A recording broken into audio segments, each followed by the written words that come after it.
Let's walk through the SIFIDE calculator.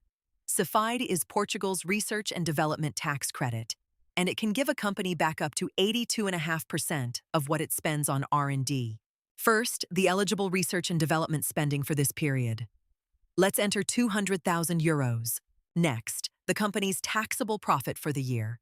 This matters because it sets the ceiling on what you can actually deduct.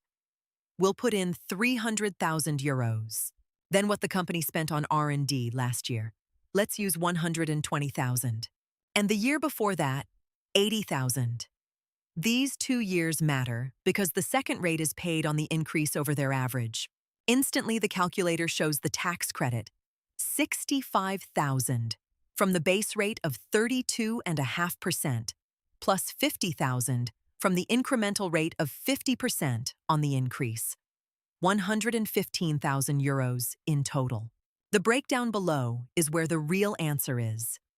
The corporate tax charge this year is only €55,000, and the deduction can never exceed it, so €60,000 carry forward. You have up to 12 tax periods to use them. That's it. Change any field and the result updates live. Try it yourself at Calculadora Capital.